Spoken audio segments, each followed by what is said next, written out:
Bonjour tout le monde, ici Michel Lacroix qui vous souhaite la bienvenue à l'émission Au 19e. Cette semaine, une rencontre avec Martin Ducharme, déjà très engagé sur la scène provinciale. Il a été élu à la présidence de la table de concertation de l'industrie du golf au Québec. Du côté de l'équipement, on vous propose les nouveautés pour les bois d'allée pour la saison 2023. Et à la leçon, Jean-Sébastien Légaré nous parle des problèmes d'anxiété sur les approches. Les fameux yips. Y a-t-il des solutions? Tout ça et plus encore cette semaine à l'émission Au 19e. Au 19e, une présentation de RBC au service de votre réussite. En collaboration avec Mulligan Centre du Golf pour un nouvel élan et Accès Physio. Ayez accès à la même qualité de soins à laquelle ont droit les athlètes de haut niveau.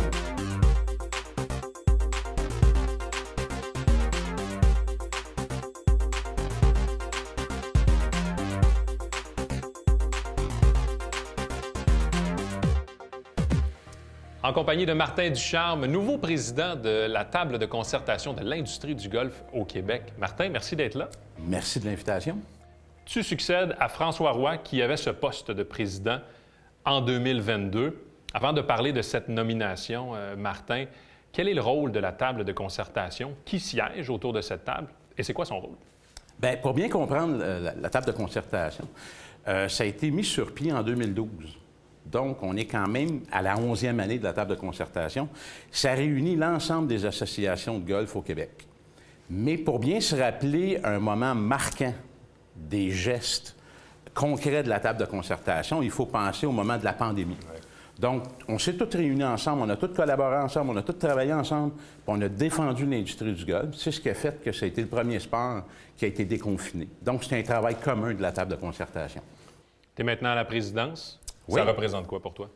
Bien, c'est des gros souliers là, à chausser. Remplacer François Roy, remplacer Jean-Pierre Beaulieu. Par contre, c'est un honneur de pouvoir être là en tant que président. Par contre, c'est un des plus gros défis que je vais avoir à relever dans ma carrière dans l'industrie du golf. Parlant de défis à court terme, si on regarde 2023, c'est quoi les dossiers sur lesquels on doit s'attarder? Bien, il y a différents dossiers. Là. Bon, il y a toujours eu le dossier de la fiscalité. Il y a le dossier aussi de l'immobilier. OK, on a quand même un œil qu'on va jeter. L'environnement, l'emploi, la formation, ça, c'est énorme. Puis j'ai un beau petit projet en arrière dans ma tête là, qui est hyper intéressant, que je veux mettre sur pied. Puis ça va me prendre une collaboration de tous les acteurs de la table de concertation. Est-ce qu'on peut avoir un indice ou pas du tout? On doit attendre, encore une fois. Jean-Sébastien, tu as toujours été la personne la mieux informée dans l'industrie du golf. Moi, ça me fait plaisir de dire quel est mon rêve en tant que président de la table de concertation, c'est de mettre sur place, en place, là, de commencer à travailler maintenant sur le sommet du golf 2024 pour mars 2024, à l'aube de la Coupe des présidents qui va être à Montréal. Donc, moi, je pense, on a eu en 2015 qui nous disait « Ah, comment on peut shaker l'industrie du golf pour ramener du monde sur nos parcours? » Bang! Action concrète, sortez golfer. D'accord? Démocratiser le golf. 2018, on est venu nous shaker. OK?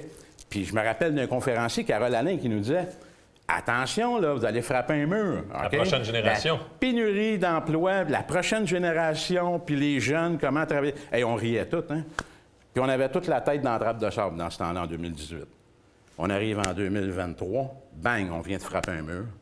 Qu'est-ce qu'on a comme problème présentement? On n'a personne, on n'a pas de relève. Il n'y a personne de formé.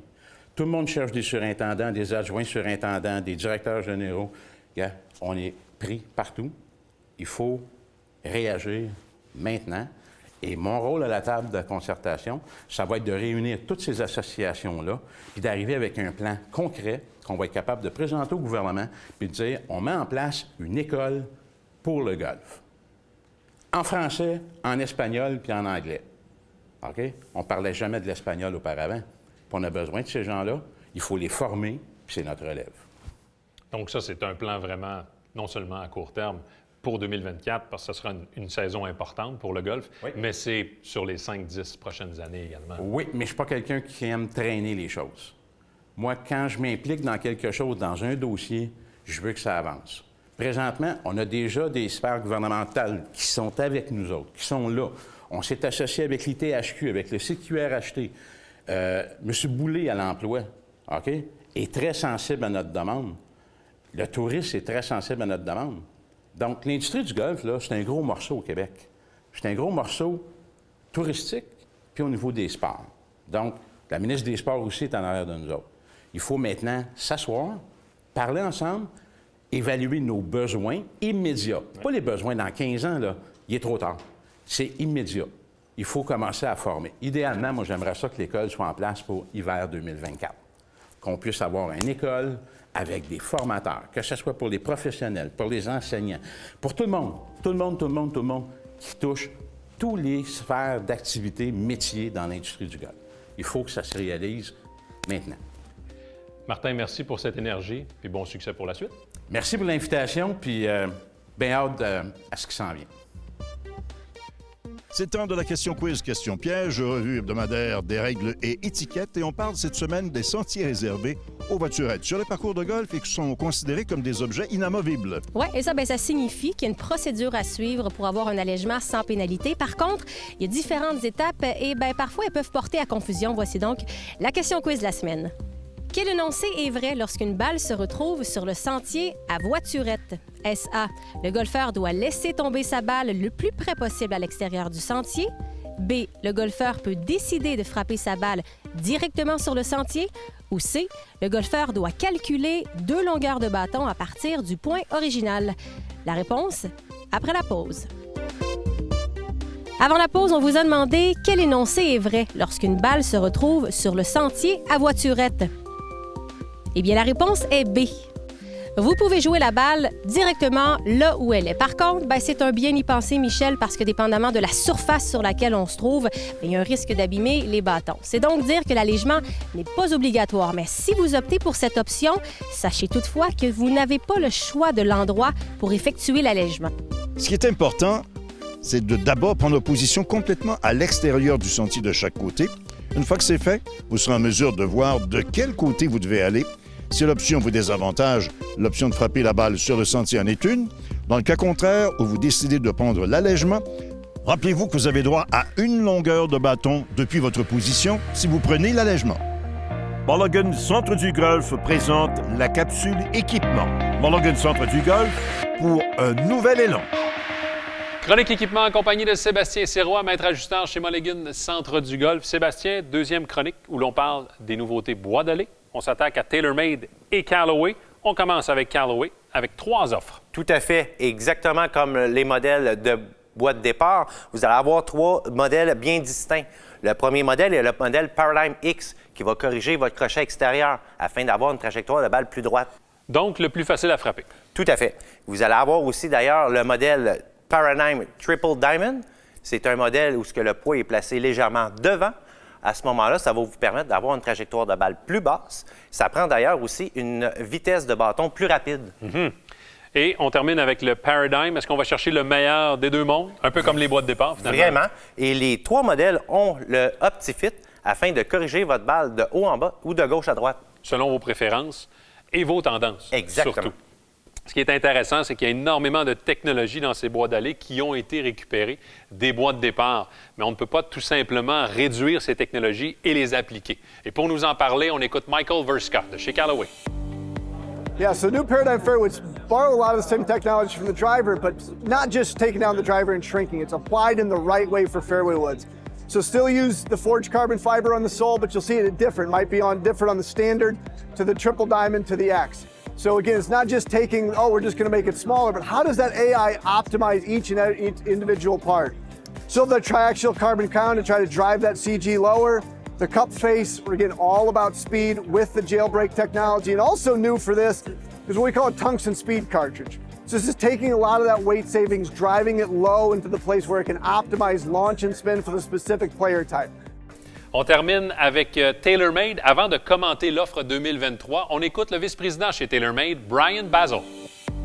I want to talk about the face because all the faces in the fairway woods have a new inverted cone.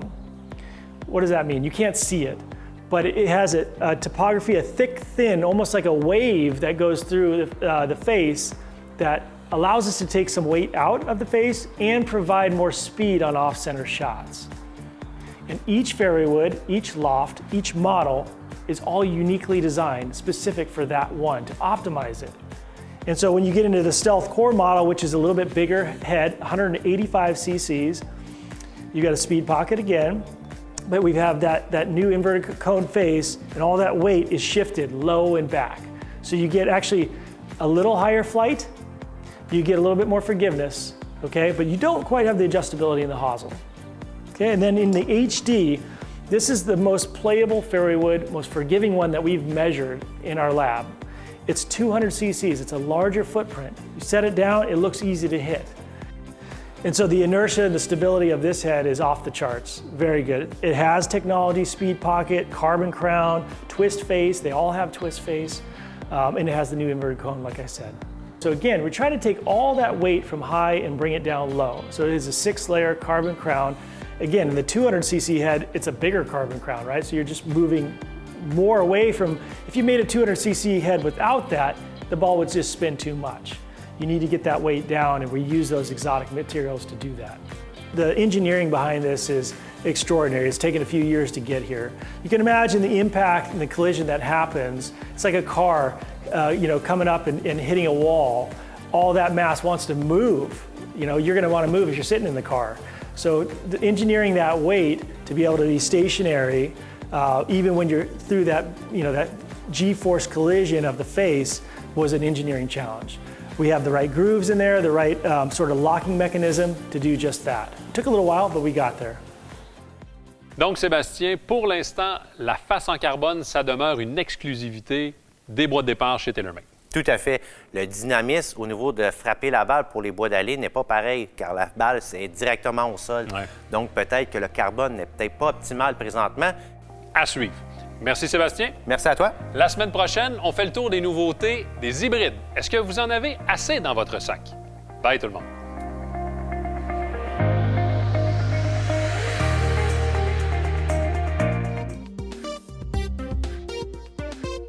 Lors des 2 premières chroniques, on a appris que le golf se joue au Québec depuis environ 200 ans, que les premiers golfeurs étaient écossais. Maintenant, Alain, qu'est-ce que l'histoire nous dit sur les premiers clubs de golf?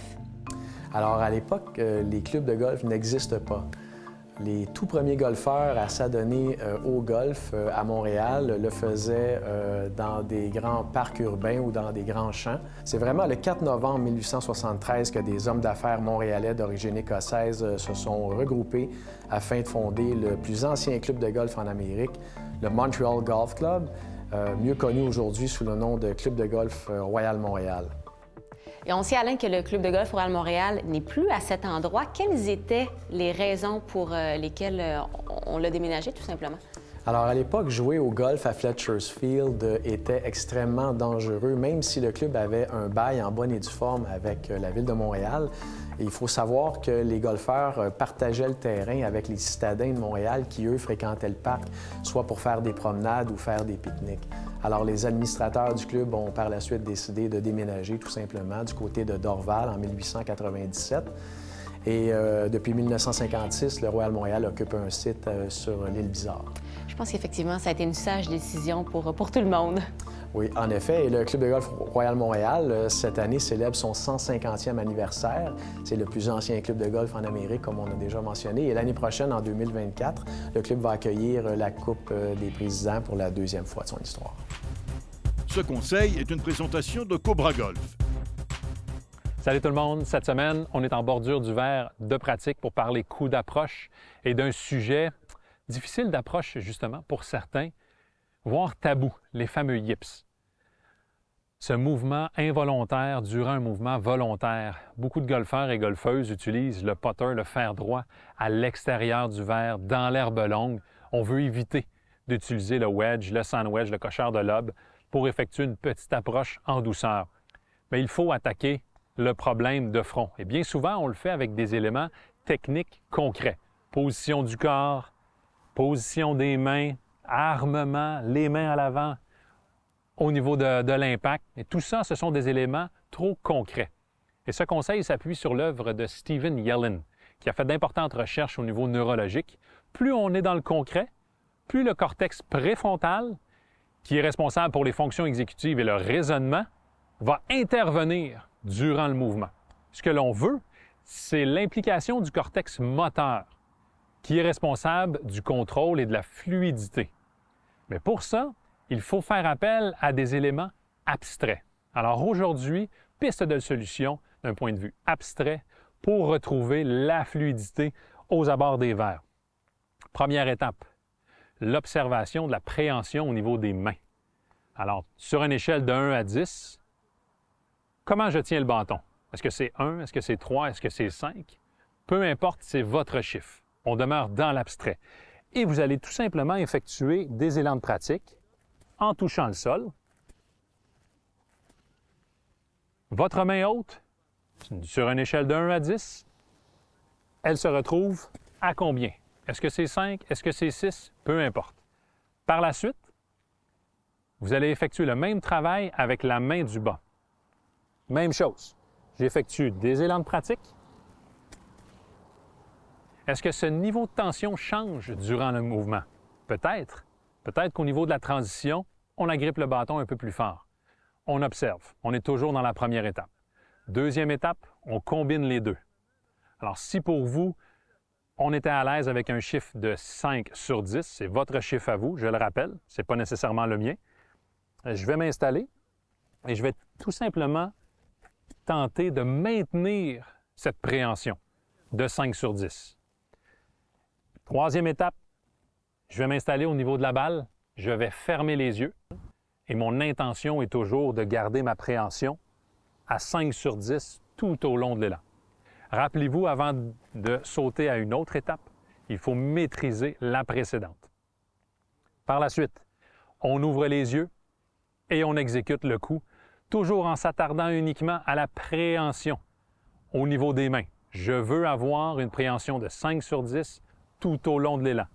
Une fois que vous avez contrôlé la préhension au niveau de vos mains, un autre élément abstrait, c'est l'intensité de votre accélération. Encore une fois, ma question demeure la même sur une échelle de 1 à 10. À combien vous évaluez votre accélération dans la zone d'impact? C'est 1, c'est 3, c'est 5 ou c'est 7 sur 10, c'est votre valeur à vous. Alors, vous effectuez, encore une fois, on est dans l'observation. J'effectue des élans de pratique et j'évalue, j'observe mon intensité de mon accélération. Une fois que j'ai chiffré le tout, je m'installe au niveau de la balle, je ferme les yeux et je vais tenter de contrôler, de maintenir l'accélération voulue. Par la suite, j'ouvre les yeux et je répète. Rappelez-vous, il y a une phase d'observation et ensuite on a une phase de contrôle, les yeux fermés, puis les yeux ouverts. Alors rappelez-vous, plus vous êtes dans le concret, plus votre cortex préfrontal va intervenir durant l'élan. Ce que l'on veut, c'est un cortex moteur qui fait tout le mouvement pour s'assurer d'une fluidité autour ou sur les verres. Sur ce, bon golf!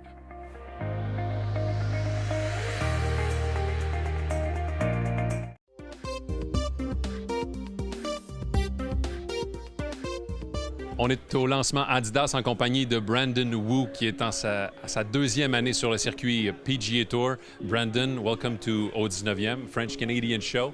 Let's talk a little bit about golf, but first, Adidas, what represent the three stripes for you?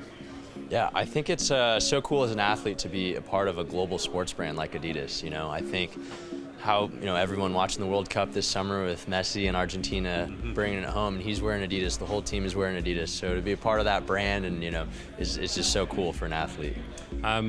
Sustainability is Adidas has been a leader for that. On your side, what's been your habits or your position in terms of environment on a day-to-day basis? Yeah, I think, I went to Stanford and we talked a lot about environment, took earth sciences there, so I've learned a lot about it and learned to really appreciate the environment. And I think it's so cool because, a company like Adidas, they don't have to have these initiatives in place where they're trying their best to protect the environment, recycle, reuse materials and whatnot, but it's cool to see them prioritize that and really make a push to do what they can in efforts to help climate change and save the environment. Do you consider yourself fashion forward?